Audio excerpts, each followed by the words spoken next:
Chapter number 5 है। सो chapter का नाम की है negative numbers and integer. Okay, so इस चैप्टर विचों जो अपने क्वेश्चन पेपर में आए ने 2013 में एक क्वेश्चन है, 2015 में एक क्वेश्चन, 2016 में एक क्वेश्चन तो 2018 में 4 क्वेश्चन। ठीक है, सो इस तरह पेपर में सवाल आए हुए हैं। सो आप शुरू करते हैं 2013 पेपर। 2013 में जो सवाल पेपर में आए थे कि सो देखो तो मीनिंग की कि in a class test 12 question are given कि कोई क्लास टेस्ट है वो टोटल 12 क्वेश्चन है। ठीक है, so 6 marks are given for each correct answer कि मीन जेकर आंसर करैक्ट है तो उन्होंने 6 मार्क्स मिल जाते हैं and -3 marks are given for each wrong answer कि जेकर आंसर रॉन्ग है तो वो -3 मार्क्स की कट हो जाती है। ठीक है, and which question is not done 0 is given कि जेकर उन्हें क्वेश्चन अटैम्प्ट नहीं किया तो वह नंबर कितना 0 है। ओके, सो ये कंडीशन है टेस्ट की। सो अगे देखो कोई पर्सन रमा है, रमा डिड 6 क्वेश्चन करैक्ट कि रमा ने 6 क्वेश्चन की है करैक्ट किए एंड 6 इज इनकरैक्ट तो 6 की उन्हें इनकरैक्ट किए। सो दसना उसका स्कोर कितना है। ओके, सो देखो टोटल क्वेश्चन कितने 12 है। सो जिद 6 सही है तो 6 की है इनकरैक्ट है, 6 की है करैक्ट है, 6 की है इनकरैक्ट है। सो देखो जो करैक्ट है वह हम कितना स्कोर मिल रहा है 6 स्कोर मिल रहा है, मीनस 6 × 6। जो इनकरैक्ट है उसका स्कोर कितना -3 है। सो सॉल्व करें 36 - 18 इसे प्लस पाऊंगा। So plus minus 36 - 18 answer is 18। So option number 3 अपना ये इस क्वेश्चन का आंसर है। ओके, सम नंबर 2 देखो जो कि 2015 पेपर में आया था कि sum of integer from 1 to 100 that are divisible by 2 और 5। ओके, सो हम वो नंबर सम फाइंड करना है कि 1 तो लैके 100 तक आपको नंबर गिवन है। सो आप हम उन्होंने नंबर सम फाइंड करांगे ਜਿਹੜੇ 2 और 5 दोनों नाल की डिवाइड हो जाए। ठीक है, सो हम जो ये सम है ना ये +1 के चैप्टर नंबर 1 ਵਿੱਚੋਂ आया हुआ है।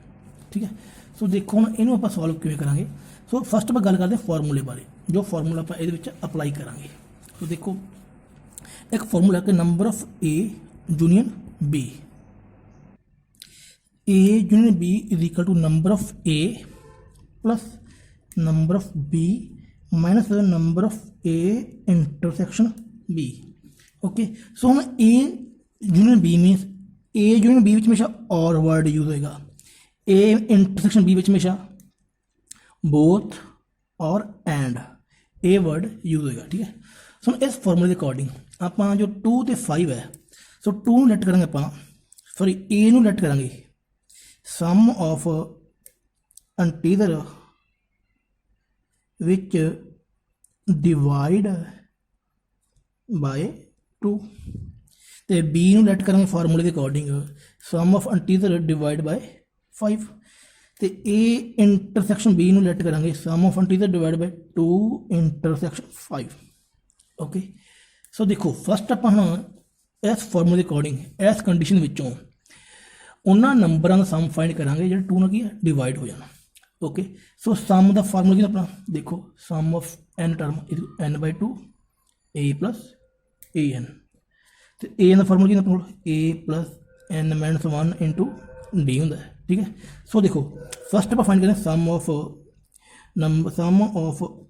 Integer which divide by 2। ठीक है, सो देखो एस मीन सम। सो पहले आप एक सीरीज बनाओगे जी वो सीरीज 1 तो 100 तक जी 2 ना की डिवाइड हो रही है, मीनस पहला 2 आएगा फिर 4 आएगा फिर 6 आएगा फिर अप टू डैश 100 आएगा। ठीक, उस तो बाद देखो हम जो 100 है ये अपना की ए एन है, जो ए वाला ये कितना ए है, सो ये डी कितना 2 है। सो हम इस फॉर्मूले के अकॉर्डिंग अपने को एन की है मिसिंग है, तो फस्ट आप ए एन की हेल्प नाल एन फाइंड करांगे। सो ए एन कितना 100 ए 2 है n - 1 इंटू 2 ये तो माइनस हो जाएगा, सो 2 इधर डिवाइड हो जाएगा 24, सो 1 इधर प्लस हो जाएगा, एन की वैल्यू कितनी है 25। सो आप एन की वैल्यू फाइंड कर चुके हैं। सो एस फाइंड करना S 25 is equal to sorry इतने ना सॉरी इतने 49 आएगा एन माइनस वन तो एन की वैल्यू कितनी है 50 है। सो आप फाइंड करना है sum of 50 term 50/2 A plus A N. Okay फिर दोनों कैंसर 25 इंटू 102 सो 102 की मल्टीप्लाई बाय 25 ना करेंगे सो अपना आंसर है 25 एंड 50। ओके सो आप फाइंड किया है sum of integer which divide by 2 so वो आंसर कितना आ रहा है 25 एंड 50। ओके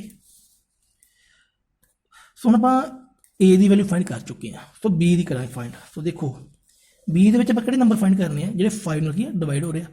सो 5 नाल डिवाइड होते 5 है 10 है up to last 100। So same आप A N given 100 A given 5 D given 5 so आप एन फाइंड करेंगे ए वाला फार्मूला लगा के same. So A plus N minus 1 into D so इधर माइनस हो जाएगा 95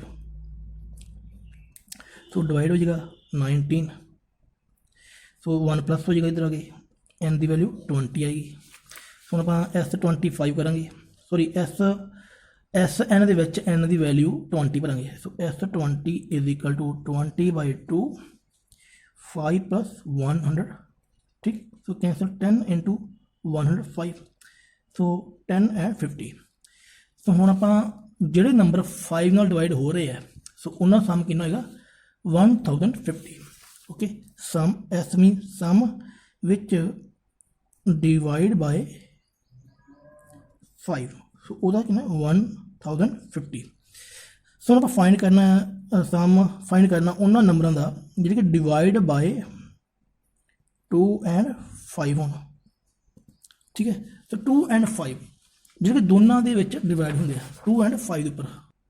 सो देखो 1 तो लैके 100 तक वो नंबर सम फाइंड करना है जो 2 तो 5 दोनों के उपर डिवाइड हो रहा है। सो फर्स्ट नंबर जो 10 है फिर सैकेंड नंबर 20 होगा तो लास्ट नंबर 100। ओके सो ये अपनी की सीरीज बन चुकी है वो वाली सीरीज है ये सीरीज वो वाले नंबर आ रहे हैं जो 2 तो 5 दोनों के की है डिवाइड हो रहे हैं। सो ए की वैल्यू 10 आ गई डी की वैल्यू 10 आ चुकी है तो ए एन की वैल्यू 100। फस्ट आप एन फाइंड करेंगे ए एन के फॉर्मूले की हेल्प नाल। तो देखो 10 इधर के माइनस हो जाएगा 90 एन माइनस 1 इंटू 10 तो 10 इधर के डिवाइड हो जाएगा 9 एन माइनस 1 सो ये प्लस हो जाएगा N plus 1 is equal to N. So N की वैल्यू कितनी है 10। सो सम करेंगे फाइंड आप एस 10 पुट करके 10/2 ए प्लस ए एन 5 110 एंड 550। सो जो टर्म कॉमन ने ये वालियाँ जो 2 तो 5 से डिवाइड हो रही ने उन्होंने सारिया टर्मों का प्लस कितना आएगा 550। ओके सो हम आप सम फाइंड करना 2 और 5 का फॉर्मूला की sum of 2 plus sum of sum of integer which divide by 5 minus sum of integer which divide by 2 and 5 ठीक। तो पुट करें 2550 प्लस 1050 माइनस 550 हम आप इन्होंने तीनों सॉल्व करेंगे। सो ये 1050 प्लस किया 006 3600 माइनस 550 सो 0503 सो आंसर कितना आ रहा है 3050। So it mean option number second की अपना आंसर होएगा। ओके सो ये अपना सवाल जो 2015 में आया हुआ सी। क्वेश्चन नंबर 3 देखो जो कि 2016 में पेपर में आया सी कि reciprocal of which number 0 upon 4 option की बनने। सो इन्होंने 4 ऑप्शन विचों आप एक नंबर सिलेक्ट करना वो वाला जिहदा रेसिप्रोकल की 0 होगा जिहदा रेसिप्रोकल की 0 होएगा। सो देखो आप गल करते हैं कि सब तो पहला रैशनल नंबर फॉर्म की रैशनल नंबर की फॉर्म है ना वो पी बाई क्यू होंगे तो क्यू नॉट इक्वल टू की 0 P Q not equal to P Q common divisor 1। So देखो ध्यान है ये कि क्यू नॉट इक्वल टू 0 ठीक है जेकर क्यू 0 हो जाए देन की है अपनी ये जी रैशनल नंबर की फॉर्म है ये डज नॉट एग्जिस्ट होंगी है जेकर किसी भी फ्रैक्शन के डिनोमीनेटर जीरो आ जाए तो की डज नॉट की है एग्जिस्ट हो जाता है। ठीक है, सो देखो जेकर आप गल करिए जीरो जीरो कोई नंबर है, ओके, सो जीरो ਨੂੰ ਆਪਾਂ ਰੈਸ਼ਨਲ ਨੰਬਰ ਫਾਰਮ ਦੇ ਵਿੱਚ ਰੈਸ਼ਨਲ ਨੰਬਰ ਦੀ ਫਾਰਮ ਵਿੱਚ ਆਪਾਂ ਲਿਖ ਸਕਦੇ ਹਾਂ। ਕਿਵੇਂ? ਸੋ जीरो ਨੂੰ ਆਪਾਂ ਲਿਖਦੇ ਹਾਂ 0/1। ओके, सो देखो हम जब आप इस नंबर का करना रेसिप्रोकल कि जीरो का, सो जीरो का रेसिप्रोकल 1/0 होना चाहिए, बट नीचे जीरो आ गया। ओके, सो जो नीचे जीरो आ जाए फिर वो की होंगे डज नॉट एग्जिस्ट। ठीक, सो इंटरेक्टिव कहना कि चाहते हैं कि जीरो का रेसिप्रोकल की है डज नॉट एग्जिस्ट है। ठीक, जीरो का रेसिप्रोकल, सो इसी तरह रेसिप्रोकल आपके नंबर का की है रेसिप्रोकल होंगे। It mean does not exist का रेसिप्रोकल होगा जीरो हो जाऊगा, डज नॉट एग्जिस्ट का रेसिप्रोकल की है जीरो हो जाऊगा, तो जीरो का रेसिप्रोकल की है डज नॉट एग्जिस्ट हो जाएगा। जिवें कि एग्जाम्पल हो देखो 2/1 का रेसिप्रोकल की है 1/2, तो जो 2 का रेसिप्रोकल 1/2 है तो 1/2 का रेसिप्रोकल की है 2 होएगा। सो उस तरह ही जीरो का reciprocal does not exist and does not exist का रेसिप्रोकल की है जीरो। सो इस तरह जो क्वेश्चन नंबर 3 है उसका आंसर की होगा ऑप्शन नंबर 2। ओके, हाँ जी, हम आप 2018 ਦੇ ਵਿੱਚ ਜਿਹੜੇ ਸਵਾਲ ਪੇਪਰ ਵਿੱਚ ਆਏ ਸੀ ਹੁਣ ਉਹ ਕਰਨ ਲੱਗੇ ਹਾਂ। ਸੋ ਇਹ ਆਪਣਾ ਚੈਪਟਰ ਨੰਬਰ 5 ਚੱਲ ਰਿਹਾ। ਠੀਕ ਹੈ, ਚੈਪਟਰ ਨੰਬਰ 5 ਜੀ ਨੈਗੇਟਿਵ ਨੰਬਰ ਐਂਡ ਇੰਟੀਜ਼ਰ। ਠੀਕ ਹੈ, ਸੋ ਦੇਖੋ 2018 ਵਿੱਚ ਜੋ ਸਵਾਲ ਪੇਪਰ ਵਿੱਚ ਆਇਆ ਸੀ ਕੁਐਸਚਨ ਨੰਬਰ 4 ਹੈ ਚੈਪਟਰ ਦਾ। In a combine examination of math and English Rani get 36 out of 100 in math.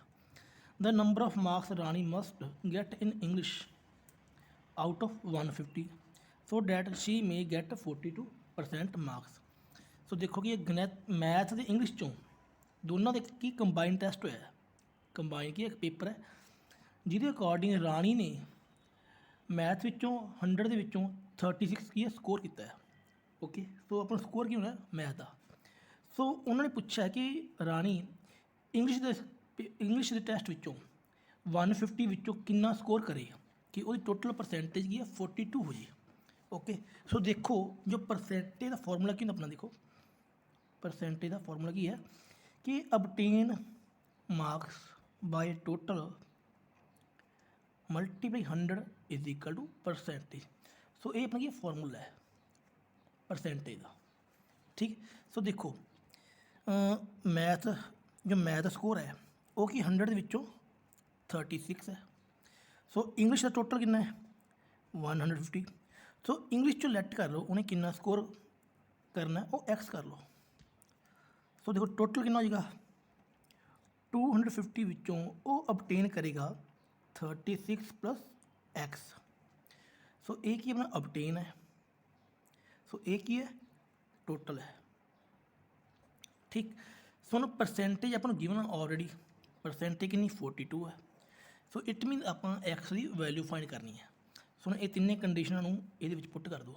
obtain कितना 36 plus X total 250 multiply 100 is equal to 42।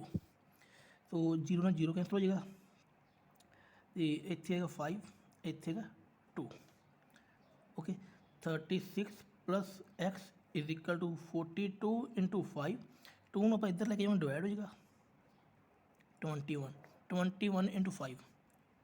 ਸੋ ਦੇਖੋ 105। ਸੋ 36 ਨੂੰ ਮੂਵ ਕਰਾਂਗੇ ਆਪਾਂ ਇੱਧਰ, ਸੋ ਸਾਈਨ ਹੋ ਜਾਏਗਾ ਚੇਂਜ 105 ਮਾਈਨਸ 36। ਸੋ 105 ਦੇ ਵਿੱਚੋਂ 36 ਨੂੰ ਮਾਈਨਸ ਕਰਾਂਗੇ ਸੋ ਆਪਣਾ ਆਨਸਰ ਆਏਗਾ 69। Okay, so it means x आप लैट किया स्कोर इन इंग्लिश, सो वही आप फाइंड करना है। सो इट मीन उन्होंने इंग्लिश कितना स्कोर करना पऊगा 69 स्कोर करना पऊगा ऑप्शन नंबर 1 जेकर उन्हें अपनी परसेंटेज की 42 बनानी है। हाँ जी, सम नंबर 5 देखो कि Ramesh age is 52 year and he is 4 year more than twice the age of his son whose age is X year which relation. कि मीनिंग देखो की है कि रमेश की उम्र जो की है वो 52 ईयर है। ठीक है, बट कंडीशन की है कि जी रमेश की एज है ना वो पुत्र नालों वो ट्वाइस नालों की है 4 ईयर ज़्यादा है आपके पुत्र की एज नालों। ਤੇ ਬਟ ਉਹਦੀ ਪੁੱਤਰ ਦੀ ਏਜ ਕੀ ਪੂਰੀ ਦਿੱਤੀ ਹੈ, ਐਕਸ ਈਅਰ ਦੇ ਰੱਖੀ ਹੈ। ਸੋ ਇਹਨਾਂ ਚਾਰ ਆਪਸ਼ਨ 'ਚ ਦੱਸਣਾ ਆਪਣਾ ਕਿ ਕਿਹੜਾ ਰਿਲੇਸ਼ਨ ਸਹੀ ਹੈ। ਸੋ ਦੇਖੋ ਸਿੰਪਲ ਜੀ ਗੱਲ ਕਿ ਜਿਹੜਾ ਉਹਦਾ ਸਨ ਹੈ ਉਹਦੀ ਏਜ ਕਿੰਨੀ ਹੈ, ਐਕਸ ਈਅਰ ਹੈ। ਸੋ ਰਮੇਸ਼ ਦੀ ਏਜ ਕਿੰਨੀ ਹੈ, 52 ਈਅਰ ਹੈ। ਠੀਕ ਹੈ, ਜਦੋਂ ਇਹੋ ਜਿਹੇ ਆਪਾਂ ਰਿਲੇਸ਼ਨ ਫਾਈਂਡ ਕਰਨੇ ਹੋ, ਸੋ ਦੇਖੋ 52 ਨੂੰ ਰੱਖਣਾ ਆਪਾਂ ਸਨ ਦੇ ਇਕੁਅਲ। ਠੀਕ ਹੈ, ਸੋ 52 ਸਨ ਦੇ ਇਕੁਅਲ ਲੈ ਕੇ ਆਉਣਾ ਹੈ। ਬਟ ਸਨ ਦੇ ਨਾਲ ਕੰਡੀਸ਼ਨ ਕੀ ਹੈ ਕਿ ਸਨ ਦੀ ਏਜ ਕੀ ਹੈ, ਟਵਾਈਸ, ਸੋ 2x ਕਰ ਦਿਓ। 4 ਕੀ ਹੈ ਆਪਣੀ ਉਹਦੇ ਵਿੱਚ, 4 ਈਅਰ ਕੀ ਹੈ, ਮੋਰ ਹੈ। ਸੋ 2x ਵਿੱਚ 4 ਕੀ ਹੈ, ਪਲੱਸ ਕਰ ਦਿਓ। ਸੋ ਇਹ ਕੰਡੀਸ਼ਨ ਬਣ ਰਹੀ ਆਪਣੀ ਆਪਸ਼ਨ ਨੰਬਰ 2 ਵਿੱਚ। So it means option number 2 ਆਪਣਾ ਕੀ ਹੈ, ਆਂਸਰ ਹੈ। ਹਾਂਜੀ, ਅੱਗੇ ਸਮ ਨੰਬਰ 6 ਹੈ। ਸੋ ਆਪਾਂ ਨੂੰ ਇਹ ਵਾਲਾ ਇੱਕ ਰਿਲੇਸ਼ਨ ਦੇ ਰੱਖਿਆ ਹੈ, ਇਸ ਰਿਲੇਸ਼ਨ ਸੋਲਵ ਕਰਨਾ ਹੈ। ਬਟ ਕੰਡੀਸ਼ਨ ਕੀ ਹੈ ਕਿ ਸਟੇਟਮੈਂਟ ਵਿੱਚ ਦੇਖੋ ਜੋ ਪਲੱਸ ਕੀ ਹੈ, ਚੇਂਜ ਇਨ ਡਿਵਾਈਡ। ਸੋ ਪਲੱਸ ਨੂੰ ਚੇਂਜ ਕਰਨਾ ਡਿਵਾਈਡ ਵਿੱਚ, ਮਾਈਨਸ ਨੂੰ ਚੇਂਜ ਕਰਨਾ ਹੈ ਮਲਟੀਪਲਾਈ 'ਚ, ਡਿਵਾਈਡ ਚੇਂਜ ਕਰਨਾ ਹੈ ਪਲੱਸ ਵਿੱਚ, ਐਂਡ ਮਲਟੀਪਲਾਈ ਚੇਂਜ ਕਰਨਾ ਮਾਈਨਸ ਵਿੱਚ। ਓਕੇ, ਇਟ ਮੀਨਸ ਪਹਿਲਾਂ ਆਪਾਂ ਸਿੰਬਲ ਚੇਂਜ ਕਰਾਂਗੇ, ਫਿਰ ਇਸ ਜਿਹੜੀ ਇਕੁਏਸ਼ਨ ਹੈ ਇਹਨੂੰ ਸੋਲਵ ਕਰਾਂਗੇ। ਸੋ ਦੇਖੋ 36 ਮਲਟੀਪਲਾਈ ਹੈ, ਮਲਟੀਪਲਾਈ ਚੇਂਜ ਕਰਨੀ ਹੈ ਮਾਈਨਸ ਵਿੱਚ, ਪਲੱਸ ਚੇਂਜ ਕਰਨਾ ਡਿਵਾਈਡ ਵਿੱਚ, ਡਿਵਾਈਡ ਚੇਂਜ ਕਰਨਾ ਪਲੱਸ ਵਿੱਚ, ਪਲੱਸ ਚੇਂਜ ਕਰਨਾ ਆਪਾਂ ਡਿਵਾਈਡ ਵਿੱਚ, ਸੋ ਮਾਈਨਸ ਚੇਂਜ ਕਰਨੀ ਹੈ ਮਲਟੀਪਲਾਈ ਵਿੱਚ। ਠੀਕ, ਸੋ ਦੇਖੋ ਆਪਾਂ ਰੂਲ ਫੋਲੋ ਕਰਾਂਗੇ ਡੀ ਮਾਸ ਹੁੰਦਾ ਨਾ, ਬੋਰਡ ਮਾਸ ਵਾਲਾ ਰੂਲ ਇੱਕ, ਡੀ ਫੋਰ ਡਿਵਾਈਡ। ਫਸਟ ਆਪਾਂ ਸੋਲਵ ਕਰਨਾ ਡਿਵਾਈਡ, ਮੀਨਸ ਇਹ ਦੋ ਅਤੇ ਇਹ ਦੋ, 36 ਮਾਈਨਸ 3 प्लस 3 मल्टीप्लाई 3। फिर सॉल्व करना मल्टीप्लाई, सो मल्टीप्लाई हो रही ए दोनों, 36 माइनस 3 प्लस 9। फिर सॉल्व करना एडिशन, एडिशन हो रही ए दोनों, 36 plus 9 45 minus 3 is equal to 42। So option number अपनी फर्स्ट की है, आंसर होगा 42। ओके, हाँ जी, सम नंबर 7 जो कि 2018 ਵਿੱਚ ਪੇਪਰ 'ਚ ਆਇਆ ਸੀ। ਇਹ ਸਵਾਲ ਬਿਲਕੁਲ ਆਪਾਂ ਉਸੇ ਤਰ੍ਹਾਂ ਕਰਾਂਗੇ ਜੋ ਸਵਾਲ ਆਪਾਂ 2015 ਵਿੱਚ ਪੇਪਰ ਵਿੱਚ ਆਇਆ ਸੀ ਨਾ, ਇਸੇ ਚੈਪਟਰ 'ਚੋਂ ਉਸੇ ਤਰ੍ਹਾਂ ਕਰਨਾ ਹੈ। ਉਹੀ ਫਾਰਮੂਲਾ +1 ਦੇ ਮੈਥ ਵਾਲਾ। ਸੋ ਦੇਖੋ ਕਲਾਸ ਹੈ ਕੋਈ, ਉਹਦੇ ਵਿੱਚ ਟੋਟਲ ਕਿੰਨੇ ਹੈ, 50 ਸਟੂਡੈਂਟ ਹੈ, ਜਿਹਦੇ ਵਿੱਚੋਂ 30 ਕੀ ਹੈ ਹਿੰਦੀ ਬੋਲਦੇ ਆ, 30 ਕੀ ਬਈ ਹਿੰਦੀ ਸਟੱਡੀ ਕਰਦੇ ਆ, 25 ਕੀ ਹੈ ਇੰਗਲਿਸ਼ ਸਟੱਡੀ ਕਰ ਰਹੇ ਆ, ਅਤੇ 11 ਕੀ ਹੈ ਬੋਥ ਹਿੰਦੀ ਐਂਡ ਇੰਗਲਿਸ਼ ਸਟੱਡੀ ਕਰ ਰਹੇ ਆ। ਸੋ ਫਾਈਂਡ ਕਰਨਾ ਆਪਾਂ ਕਿ ਉਹ ਸਟੂਡੈਂਟ ਜਿਹੜੇ ਨਾ ਤਾਂ ਹਿੰਦੀ ਪੜ੍ਹ ਰਹੇ ਆ ਅਤੇ ਨਾ ਕੀ ਇੰਗਲਿਸ਼ ਪੜ੍ਹ ਰਹੇ ਆ। ਓਕੇ, ਸੋ ਜੋ 50 ਸਟੂਡੈਂਟ ਹੈ ਉਹ ਕੀ ਹੈ, ਟੋਟਲ ਹੈ। ਟੋਟਲ ਮੀਨ ਦੇਖੋ ਕਿ ਟੋਟਲ ਸਟੂਡੈਂਟ ਕਿੰਨੇ 50। ਸੋ ਮੀਨ ਟੋਟਲ ਮੀਨ ਯੂਨੀਵਰਸਲ ਸੈਟ, ਠੀਕ ਹੈ, ਛੋਟੋ ਬੜੀ ਟੋਟਲ ਕਿੰਨੇ 50 ਹੈ। ਸੋ ਹਿੰਦੀ ਸਟੱਡੀ ਕਰ ਰਹੇ ਆ, ਮੀਨ ਨੰਬਰ ਆਫ ਹਿੰਦੀ ਐਚ ਪਾ ਲਿਆ ਆਪਾਂ ਹਿੰਦੀ। ਸੋ ਆਪਣਾ ਫਾਰਮੂਲਾ ਕੀ ਪਹਿਲਾਂ ਦੇਖੋ, number of A plus number of B minus number of A intersection B is equal to number of A union B. So A ਆਪਾਂ ਮੰਨਿਆ ਐਚ ਹਿੰਦੀ ਸਟੱਡੀ ਕਰ ਰਹੇ, ਬੀ ਮੰਨਿਆ ਆਪਾਂ ਇੰਗਲਿਸ਼ ਜੋ ਇੰਗਲਿਸ਼ ਨੂੰ ਸਟੱਡੀ ਕਰ ਰਹੇ ਆ। ਠੀਕ ਹੈ, ਸੋ ਆਪਣੇ ਕੋਲ ਬੋਥ ਕੀ ਹੁੰਦਾ, ਇੰਟਰਸੈਕਸ਼ਨ ਮੀਨਸ ਏ ਵਾਲੀ ਵੈਲਿਊ ਗਿਵਨ ਹੈ, ए वैल्यू गिवन है तो ए वैल्यू गिवन है। सो फाइंड करेंगे A union B means H union E. So H union E मतलब कि वो स्टूडेंट जोड़े वो टोटल स्टूडेंट फाइंड करेंगे आप, टोटल वो वाले बच्चे जोड़े कि हिंदी तो स्टडी दोवां च की है हैगे है, ठीक है, दोवां विच मिक्स। सो देखो नंबर ऑफ हिंदी कितना है 30 है, नंबर ऑफ इंग्लिश 25। सो इन्होंने दोनों कॉमन की है, जो कॉमन है वो 11 है। जो ए यूनियन बी उस ग्रुप है जिस हिंदी वाले तो इंग्लिश वाले मिक्स होकर आए है, ठीक है, दोनों का की मिक्स है। तो ये की है वो बच्चे जोड़े कॉमन है, जो जिन्होंने हिंदी भी है तो इंग्लिश भी है, दोनों कॉमन, ठीक है। सो देखो फस्ट आप एच यूनियन ई फाइंड करांगे, तो 30 प्लस 25 माइनस 11 55 माइनस 11 कितना 44।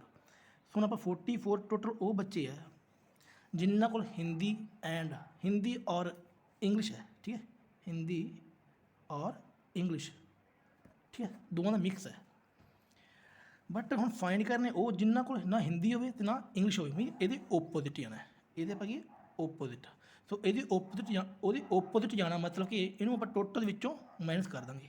ਮੀਨਸ ਉਹ ਬੱਚੇ ਫਾਈਂਡ ਕਰਨੇ ਜਿਨ੍ਹਾਂ ਕੋਲ ਕੀ ਉਹਨਾਂ ਦਾ ਨਾ ਹੋਵੇ ਹਿੰਦੀ ਤੇ ਨਾ ਹੋਵੇ ਇੰਗਲਿਸ਼। ਸੋ 50 ਵਿੱਚੋਂ 44 ਕਰਨਾ ਮਾਈਨਸ, ਆਨਸਰ ਹੈਗਾ 6। ਇਟ ਮੀਨਸ ਆਪਸ਼ਨ ਨੰਬਰ 4 ਆਪਣਾ ਕੀ ਹੈ ਆਨਸਰ ਹੈ। ਸੋ ਇਸ ਨਾਲ ਚੈਪਟਰ ਨੰਬਰ 5 ਆਪਣਾ ਕੀ ਹੈ ਕੰਪਲੀਟ ਹੈ।